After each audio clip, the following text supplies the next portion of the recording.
ത്രിയേക ദൈവത്തിന് മഹത്വമുണ്ടാകട്ടെ. ഈ വലിയ നോമ്പുകാലം എങ്ങനെയുള്ളതായിരിക്കണം? ഈ ദിവസങ്ങളിൽ നമ്മളുടെ പാപങ്ങളെക്കുറിച്ച് നമുക്കൊരു തിരിഞ്ഞു നോട്ടം ആവശ്യമാണ്. ലൗകിക സൗഭാഗ്യങ്ങൾക്ക് വേണ്ടി ഓടിക്കൊണ്ടിരിക്കുന്ന നാം അല്പസമയം നമ്മളിലേക്കൊന്ന് കണ്ണോടിക്കുക. നമ്മുടെ ഈ യാത്രയിൽ നമ്മുടെ സൗഭാഗ്യങ്ങൾ കിട്ടുന്നതിനായി നാം ആരെയെങ്കിലും വേദനിപ്പിച്ചിട്ടുണ്ടോ, ഉപദ്രവിച്ചിട്ടുണ്ടോ? നമ്മുടെ ചിന്തകൾ മൂലമോ പ്രവർത്തനങ്ങൾ മൂലമോ ആരെങ്കിലും വേദന അനുഭവിച്ചിട്ടുണ്ടോ?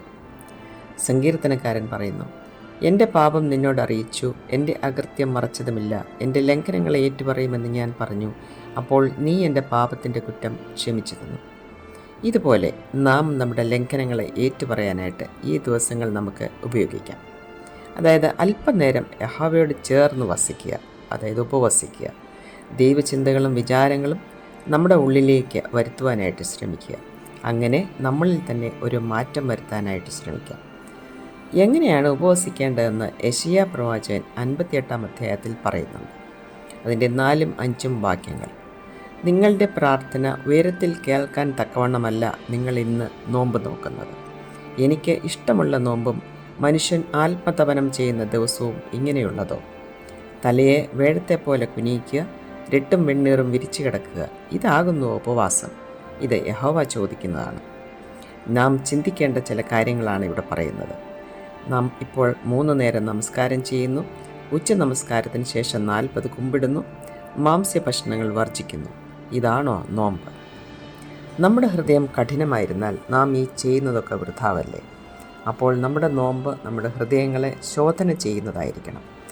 ഹൃദയത്തിലെ ദുഷ്ടവിചാരങ്ങളെ മാറ്റി പുതിയ നല്ല ചിന്തകൾ ഉൾക്കൊള്ളുന്ന ഹൃദയമുള്ള ഒരാളായിട്ട് മാറുക. ഹൃദയത്തിലെ അസൂയ, കുശുമ്പ്, ദേഷ്യം, വൈരാഗ്യം, ചതി എന്നുള്ള സാത്താൻ്റെ വിചാരങ്ങളെ ഉപേക്ഷിക്കാനായിട്ട് ശ്രമിക്കുക. യെശയ്യാവിൻ്റെ 58-ാം അധ്യായത്തിലെ 6ഉം 7ഉം വാക്യങ്ങൾ ശ്രദ്ധിക്കുക.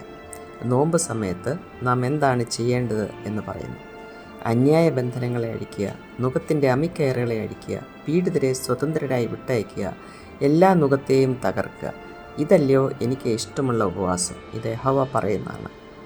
വീണ്ടും, വിശപ്പുള്ളവനെ നിൻ്റെ അപ്പം നുറുക്കി കൊടുക്കുന്നതും അലഞ്ഞു നടക്കുന്ന സാധുക്കളെ നിൻ്റെ വീട്ടിൽ ചേർത്തുകൊള്ളുന്നതും നഗ്നനെ കണ്ടാൽ അവനെ ഉടുപ്പിക്കുന്നതും നിൻ്റെ മാംസരക്തങ്ങളായിരിക്കുന്നവർക്ക് നിന്നെ തന്നെ മറയ്ക്കാതെ ഇരിക്കുന്നതും അല്ലയോ? അപ്പോൾ നമ്മുടെ പുറമേയുള്ള പ്രവർത്തനങ്ങൾ നമ്മുടെ ചിന്തകളെ പ്രതിഫലിപ്പിക്കണം. സ്നേഹം, ദീർഘക്ഷമ, സഹതാപം എപ്പോഴും നമ്മുടെ ഹൃദയങ്ങളിൽ കുടികൊള്ളണം. നാം ഒരു പുതിയ മനുഷ്യനായിട്ട് അപ്പോൾ രൂപാന്തരപ്പെടും.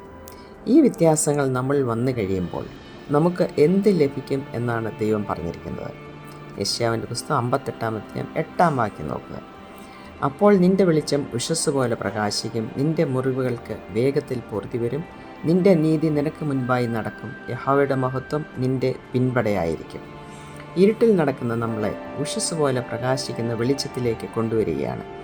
നമ്മുടെ പ്രയാസങ്ങളെ അല്ലെങ്കിൽ മുറിവുകളെ ഉണക്കുന്നു. യഹോവ തന്നെ നമ്മുടെ പ്രയാസങ്ങൾക്ക് ഒരു അറുതി വരുത്തുന്നു.